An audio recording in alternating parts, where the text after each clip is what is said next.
El túnel de San Adrián, entre los montes Arat y Aizgorri, es un boquete natural, a modo de pasillo, en una peña.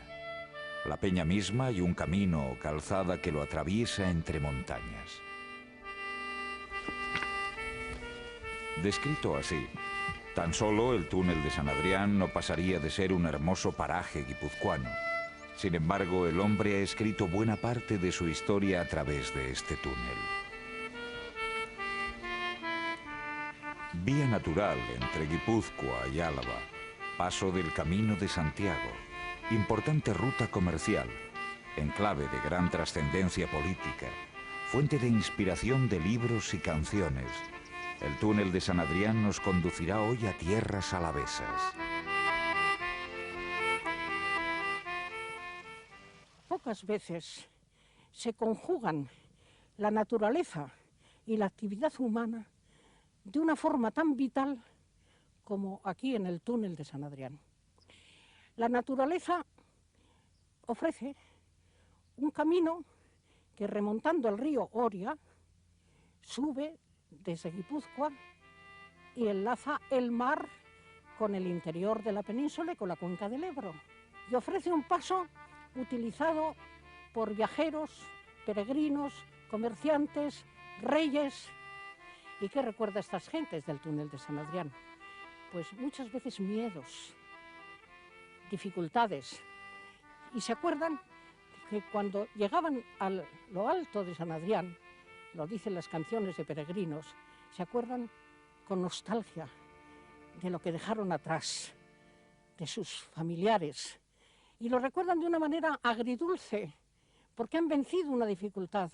Se han superado, de ahí está el valor humano de este túnel.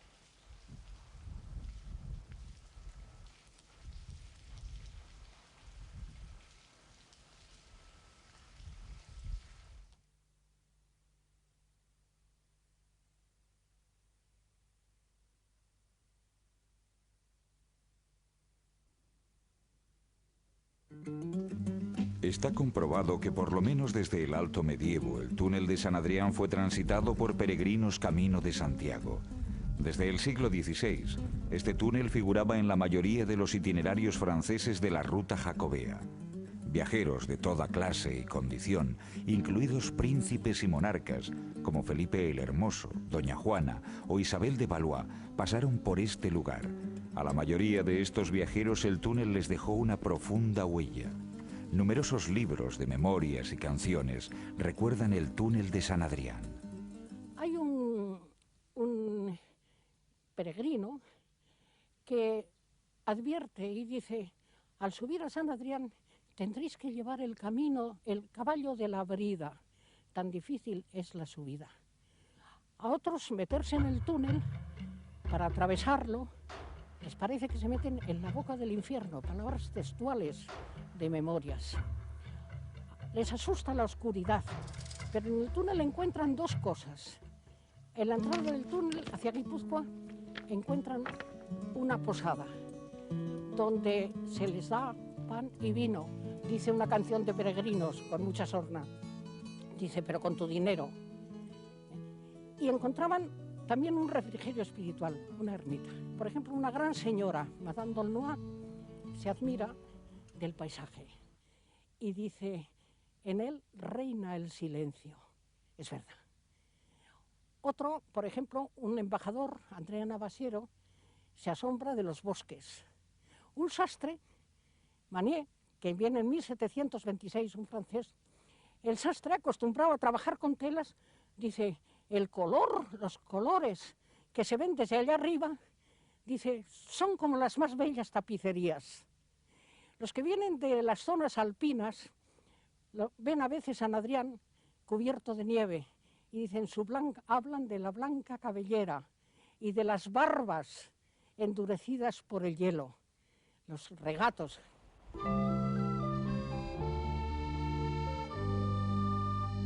Además de un lugar clave en el Camino de Santiago, el túnel de San Adrián cobró gran importancia comercial y política, sobre todo a partir del siglo XIII.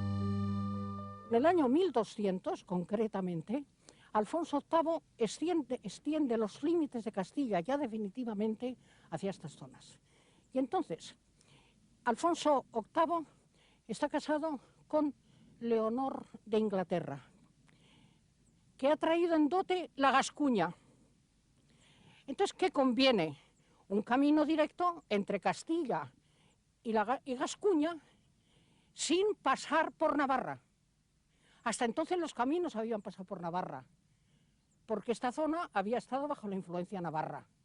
Pero es que ahora hace falta un camino directo, y ese camino es el de San Adrián. Por otra parte, en estos momentos el comercio se está abriendo, y poco a poco la lana castellana va tomando importancia vital en los telares de Flandes y en los telares ingleses. Vitoria es importante. Estos caminos cobran importancia especial porque tienen otra cosa, embarcan lana, embarcan miel, embarcan cera, pero como retorno estos caminos llevan hacia Castilla el hierro de las ferrerías vascas. Atravesado el túnel, el Camino de San Adrián descendía a la llanada alavesa por 3 caminos distintos. Los de Araya y Zalduondo confluían en Salvatierra.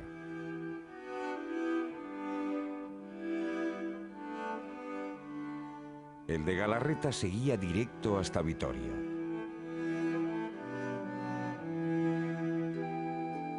Se sabe que existieron varias fortalezas jalonando el Camino de San Adrián. Solo se conservan restos del castillo de Marutegui, construido por orden del rey García Íñiguez de Navarra. Sus ruinas se levantan sobre un pináculo al pie del Camino de Araya. Al lado del castillo, las desaparecidas ermitas de San Miguel y San Jorge también servían de protección, pero en su caso, de protección ante los malos espíritus. El castillo de Marutegui fue tan importante como defensa, no es muy grande, pero sí que es un elemento defensivo de primera categoría, porque defiende el paso de la Burunda, el paso de Guarte-Araquil. Y entonces por eso se consideró como una de las 4 fuerzas, una de las 4 manos que defendían Álava, Álava la Llana, como se llamaba entonces, en el siglo XVI, que es cuando se le da este nombre. Una de esas 4 fuerzas era el castillo de Araxes, entonces se llamaba Araxes o Araxa. Después se le ha dado el nombre de Marutegui. Otra era el castillo que estaba en el túnel de San Adrián. Esa era otra fuerza, otra mano en la defensa de Álava.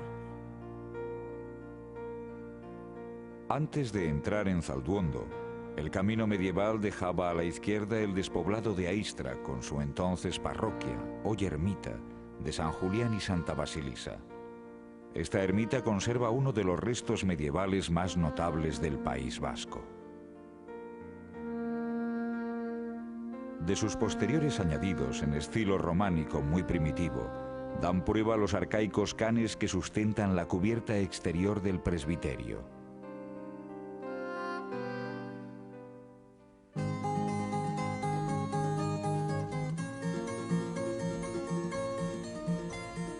Zalduondo era un punto importante para los peregrinos y para el comercio que bajaba desde el puerto de San Adrián. La primera noticia que se tiene de Zalduondo es su aparición en el catálogo de los pueblos de Álava del monasterio de San Millán, allá por el siglo X.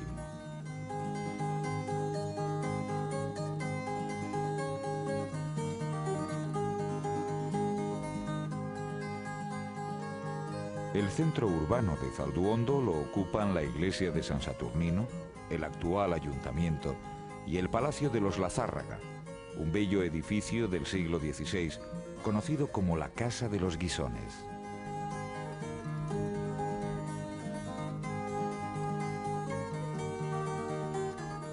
La Casa Larrea de Zalduondo es una muestra perfecta de la conjunción de los elementos arquitectónicos de la Casa de Labranza de la Llanada y del caserío de la vertiente cantábrica. Los habitantes de Zalduondo viven de la agricultura, la ganadería y también de industrias cercanas. Precisamente en Zalduondo nació, dicen, uno de los personajes más famosos de Álava, Celedón. En esta localidad construyó Celedón su casa, como asegura la canción, con ventana y balcón. Esta ventana y balcón es ese sistema, o sea, esa forma de... Y como esta es la casa del ayuntamiento, enfrente hay otra, con dos paredes y este poquitín, hizo la casa, o sea que era un tío muy...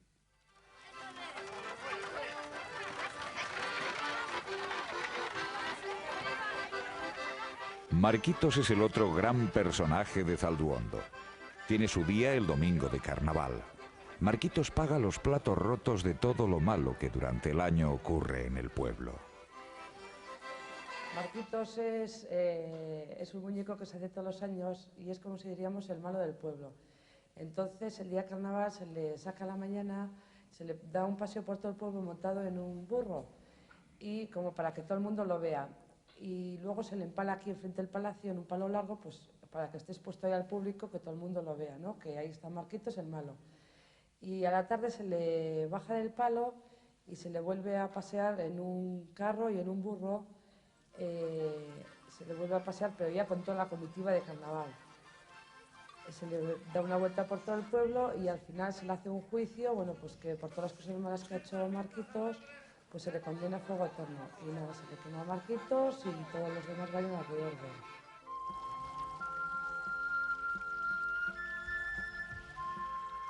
En dos de las salidas de Zalduondo hay un puente sobre el río Amézaga. Este es el de Chanoste. En el término conocido como Calzadausi encontramos el más antiguo. Se trata del puente medieval de Zubizábal. A su lado, un crucero del siglo XVI con el escudo de armas de los Lazárraga indica el camino hacia Ordoñana y Salvatierra.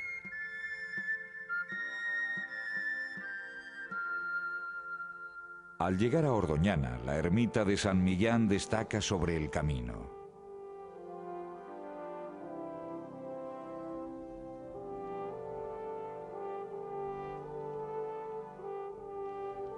El camino de descenso de San Adrián a la llanada alavesa por Araya dejaba a la izquierda el monte Arach y el término llamado el Nacedero.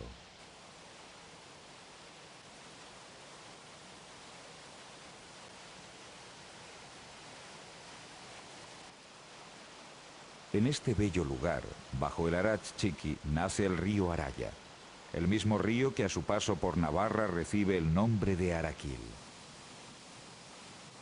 Aquí se encontraron unas aras romanas para el culto a las ninfas acuáticas, prueba de la intensa romanización de toda esta zona de Álava.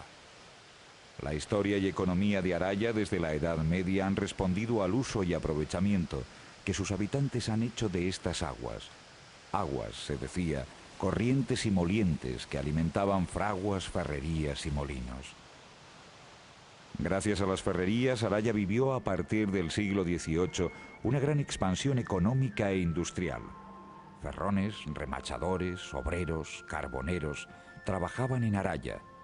Hoy, de aquel pasado industrial a orillas del río Araya, solo quedan las ruinas de la fundición Ajuria Urigoitia, nacida a mediados del siglo XIX.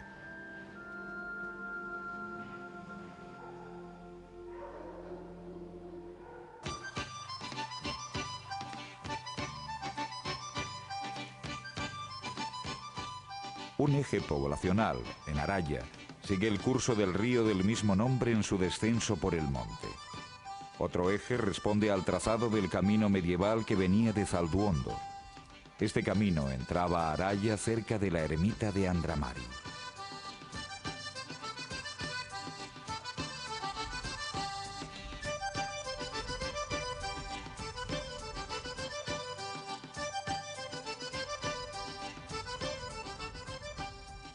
Desde Araya la ruta jacobea llegaba hasta Eguilaz, importante encrucijada de caminos.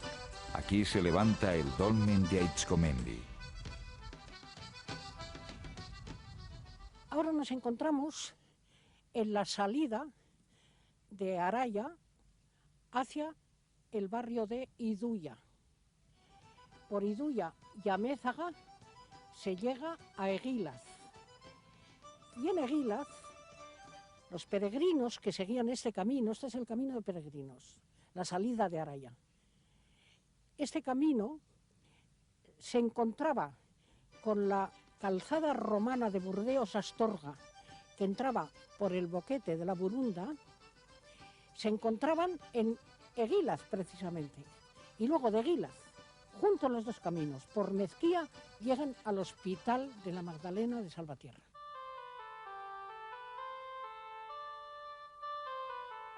La iglesia actual de San Pedro de Araya, que sustituyó a la primitiva parroquia románica de la localidad, la plaza y el ayuntamiento ocupan el centro de Araya.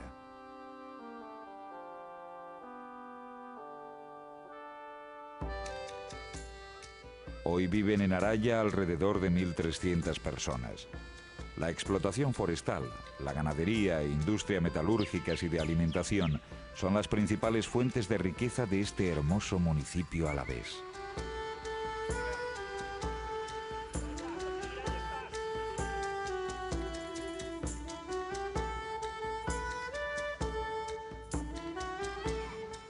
Los más jóvenes de Araya han recuperado el euskera que sus antepasados hablaban en el primer tercio de siglo. Esto ha sucedido, en realidad, en todos los pueblos de esta zona alavesa, aunque todavía el euskera no se escuche en la calle. Llama la atención en Araya la intensa actividad cultural de sus habitantes. En Araya hay banda de chistularis, escuela de chalaparta, grupo de teatro y grupo de danzas que, con la colaboración de las mujeres de más edad de la localidad, ha recuperado danzas y trajes de baile típicos de Araya.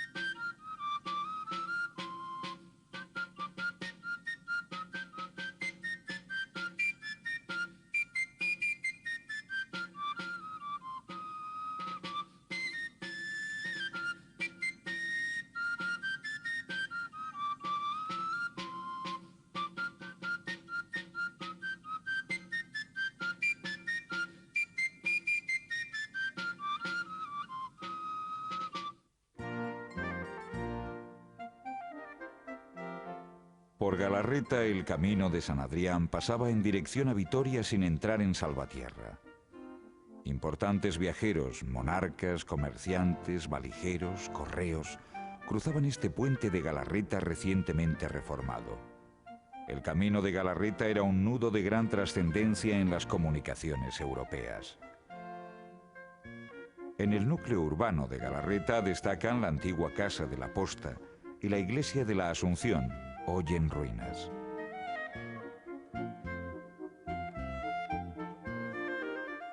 Aquí en Galarreta hubo dos torres famosas, torres medievales.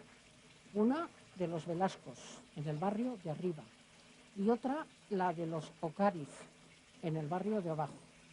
Los Velascos fueron famosos en Europa, en Italia, en las campañas militares de los siglos XVI y XVII.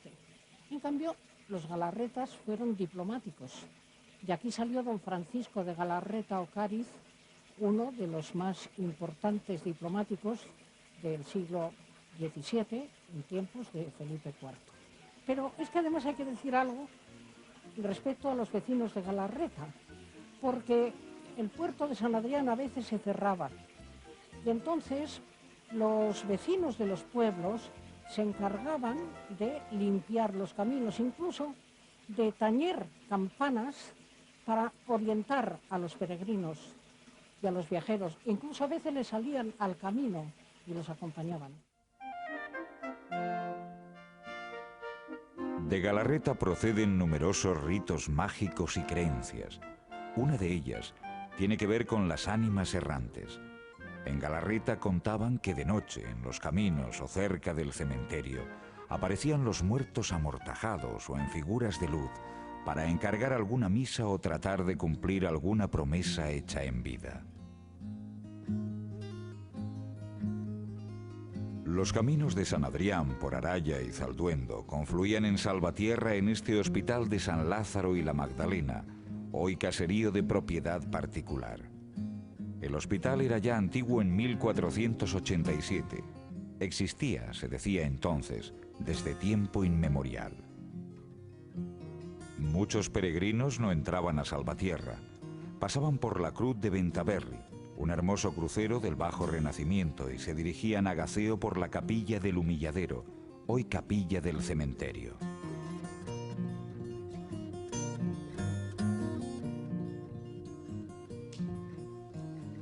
Los peregrinos que entraban en Salvatierra encontraban en su interior una típica villa medieval con 3 calles principales paralelas entre sí.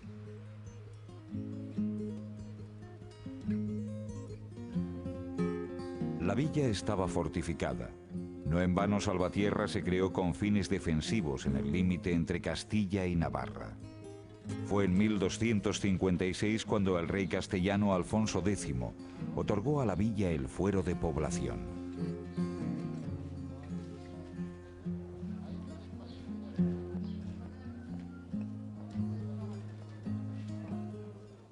Pues Alfonso X funda la villa de Salvatierra, le da carta de población, y el mercado, como hemos visto ahora, al pasar por la plaza, que estaban ahí los comerciantes, pues bien, se establece los martes, semanal, pero ocurre luego lo siguiente, que en el 1258, el 18 de agosto, hay un convenio entre la cofradía de Arriaga y Alfonso X. En ese convenio es muy interesante, ¿verdad? Porque lo que había fundado Alfonso X en esta localidad que estamos ahora, pues resulta que la cofradía se lo dona, y con una serie de condiciones. Sí. Y no solo le da la villa de Salvatierra a Alfonso X, también 9 aldeas, que se llaman Las Viejas, para la villa de Gasteiz, que de Vitoria, y aquí 4 que son hoy Anejas, Arriz, Zalá, Aguileo, Ralango y Opaco. En 1368 Salvatierra se integró al Reino de Navarra y en 1458 forma parte ya de las Juntas Generales de Álava. Los judíos vivían al lado de las murallas en la calle Arramel. Aparte de las murallas, las iglesias de San Juan y Santa María, ambas de patronato real, eran auténticas fortalezas.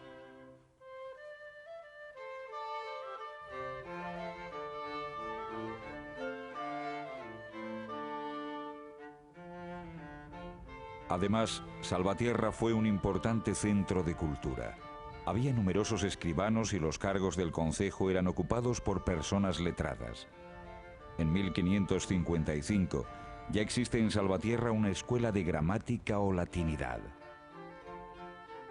Salvatierra sufrió daños irreparables en 1564 como consecuencia de un incendio. Sin embargo, conserva un valioso patrimonio arquitectónico. En su calle Mayor, por ejemplo, hay hermosas casas señoriales como la de Begoña, la de las Viudas o esta de los Azcárraga. Intramuros, la vida de Salvatierra giró desde sus orígenes alrededor en gran parte del comercio. Los mercados de los martes bajo las olveas o soportales de la plaza de San Juan y el edificio granero de la Casa de los Diezmos dan buena prueba de ello.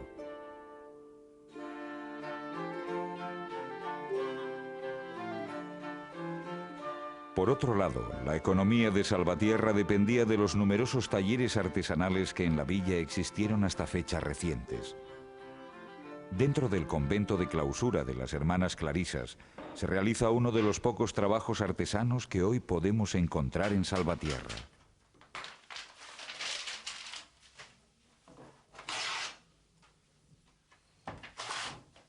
Las Hermanas Clarisas encuadernan libros desde hace 2 años.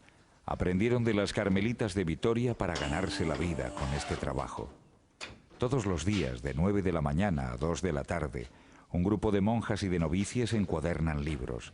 Cada una tiene su trabajo específico.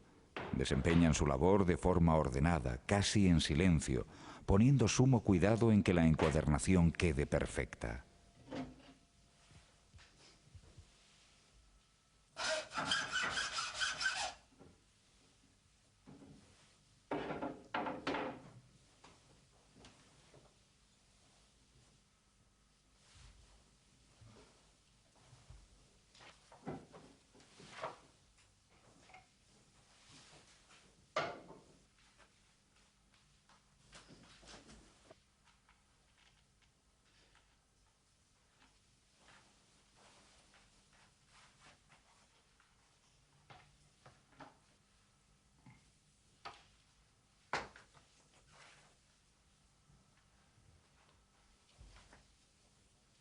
Las Hermanas Clarisas reciben encargos de particulares y de instituciones culturales. Este trabajo artesanal les sirve también de comunicación con el exterior. A veces sí que hay libros interesantes, ¿no? Algunos libros antiguos que nos han traído, ¿no? El otro día yo estuve mirando uno sobre palabras típicas que se decían en Álava, ¿no? Y me resultó como muy interesante, ¿no? Unas palabras que no se habían oído nunca, ¿no? Sí, de alguna forma pues te pone también en contacto con lo que se publica. Ahora pues con toda esta movida de los fascículos, de los periódicos, bueno, pues te das un poco cuenta pues cómo está por ahí fuera en la sociedad e incluso cuáles son los centros de interés, ¿no? Luego también ese interés quizá por la cultura, mucha gente que trae libros pues para encuadernar, libros que tenía en casa de hace años, que los quiere conservar. Bueno, está bien, ¿no? Porque quizá, no sé, vivimos en una sociedad que todo se coge y se tira, ¿no? Y como que a veces pocas cosas se valoran o se guardan. Hace que es, bueno, pues usar y tirar y bueno, hoy compras una cosa, mañana la tiras a la basura y te compras una nueva y bueno, pues también ves en la gente pues un interés, ¿no? Por la cultura, por lo artesano, por el detalle.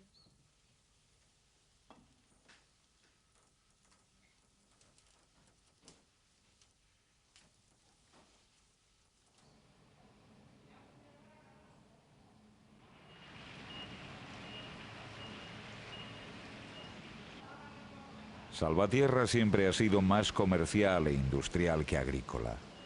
A empresas como esta de curtidos, fundada en los años 30 de este siglo, se unieron a partir de 1960 otras fábricas de textiles, alimentación y metalurgia. Fue entonces cuando llegaron a Salvatierra numerosos emigrantes, atraídos por el trabajo de estas industrias.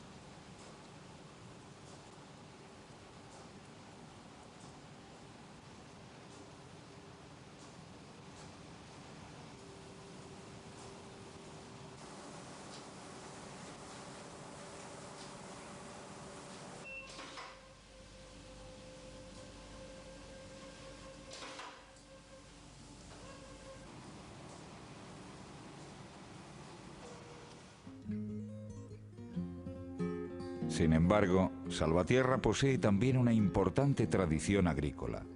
Extramuros, en las llamadas eras de Santa María, San Jorge, San Juan y San Martín, han vivido durante siglos los campesinos.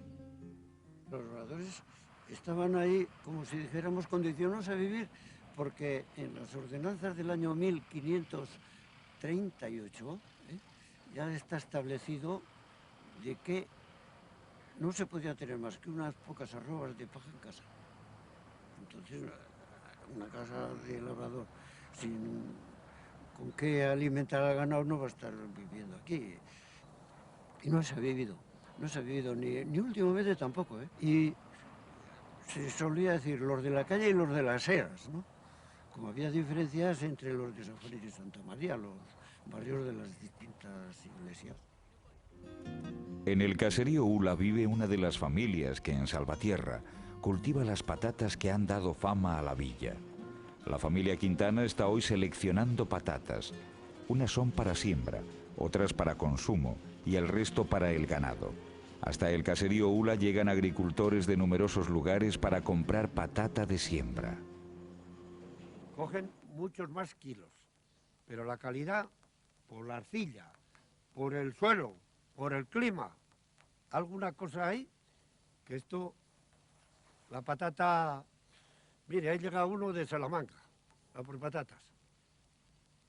Ya le digo que aquí vienen de toda España. Serán 150 o 200 variedades las que existen.